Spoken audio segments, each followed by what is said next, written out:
Hello world, my name's Stephen LeConte. If you've spent any time on BuzzFeed, you might know me as the guy who does the advice column there. Basically the way it works is people DM me on Instagram and Twitter. People send me their wildest, craziest, juiciest, most interesting problems, and I try to solve as many of them as I possibly can right here on BuzzFeed. For as long as I can remember, I've been the guy that my friends turn to whenever they need advice. I don't really know why. I'm a hot mess in virtually every life department, but I like to think I'm a logical, practical, reasonable guy. Quick disclaimer before we start. I'm not a therapist. Please go to therapy. That would not be me. That would be an accredited person who does things much smarter than me. That said, let's do this thing. So I recently got a DM from someone who wants to know whether they should meet up with their old high school teacher. Dear Stephen, that's me. I'm currently 23 years old and I'm talking to my former high school teacher. Yes, in all capitals. I know what it must sound like, but hear me out. He taught in my school for a year and moved away to pursue a career in law. He's a lawyer now, and that was 10 years ago. I haven't met him since. We've only started talking recently, and we have an 11-year age difference. Okay, so let's just do some quick mental math here. She's 23 years old now. She had him 10 years ago, which I guess means she was 13 when she had him. Now she's 23 and he's 11 years older than her, which means he's 34. We connect so well because we bond over work, politics, and dogs. He would text me every day, but nothing too inappropriate. He's also expressed how he wants to see me in real life and have a conversation in person. Is this a bad idea? So your question was, is this a bad idea? Could we flip that and ask a different question? If your question is this a good idea? That one I can answer, and I'm pretty sure the answer is no. The guy taught you when you were 13. That's pretty young. You're both consenting adults now, perfectly capable of doing whatever you want to do, but the fact remains, you were 13 years old when you met him. I can't help but think there's something a little bit off about a man who would take on the very important responsibility of educating young people in their most formative, vulnerable, impressionable years. And then that same guy has the capacity to turn around and date one of them. I'm not saying it's illegal, but I am saying it's a little weird, right?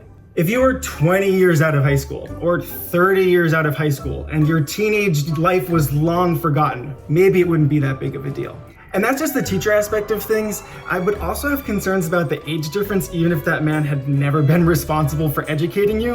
And that's gonna bring me to a segment I call Stephen Speaks in Sweeping Generalizations that are probably gonna get him in trouble with commenters. There are plenty of people out there who have age differences with their partners and they're totally in love and happy and have a great relationship. There's nothing wrong with that. However, when a 34-year-old wants to date a 23-year-old, I think it's worth at least asking a few questions. An 11-year age difference isn't unheard of, it's not obscene.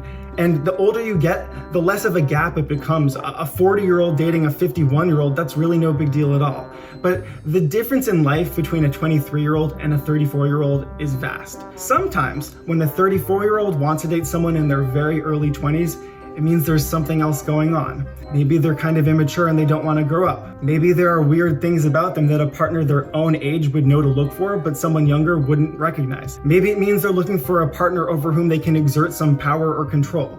These things are not always true by any means, but it's worth asking yourself those questions before you get into a relationship with someone 11 years older than you. Okay, but I want to bring an expert in here because the fact is, I'm not a teacher, I'm just a guy. I'd be really curious to know what someone who actually teaches 13-year-olds thinks of this. Lucky for me, one of my best friends in the world happens to be a teacher of 13-year-olds, so I think I might call her. Are you there? Hi. I need your help. Okay, what's up? The teacher maybe asked her out on a date. It's kind of unclear. She just wants to know if she should meet up with this old teacher of hers for a date or not. From a teacher who teaches 13-year-olds perspective, is this a bad idea? This is 1000% a bad idea. This is shady as hell. Okay, no. Tell me why. There's a lot to unpack here. He taught me for a year and then moved on to something else. Fine, that's the general time that most teachers teach their students, right? You're with these kids for a year and then they move on. What happens though is that these kids basically in your mind are always going to be the age they were when you taught them. Like, so for instance, I taught first grade. Those kids are in sixth grade now, which is horrifying. But whenever I see them, like in my mind, there's still those first graders that I taught and those like little kids, right? Second of all, 13-year-olds are unmistakably still children. Like, I don't care if you're like the most emotionally mature, self-possessed, physically developed 13-year-old in the world, like you are still visibly a child. So like, it would have been weird then, it's definitely weird now, because the way he's viewing her in his mind's eye is still from when she was 13 and was still a kid. Does that make sense? It does make sense. So let's present a hypothetical scenario here. You have a bunch of 13-year-old students right now. 10 years from now. No. You haven't spoken to this student, but 10 years from now, what if they're really, really hot? No, there is no hypothetical situation you could give me where 10 years from now, like what, I'm going to teach them about To Kill a Mockingbird and then 10 years try to date them? Like, that's not going to happen. I do have one confession though.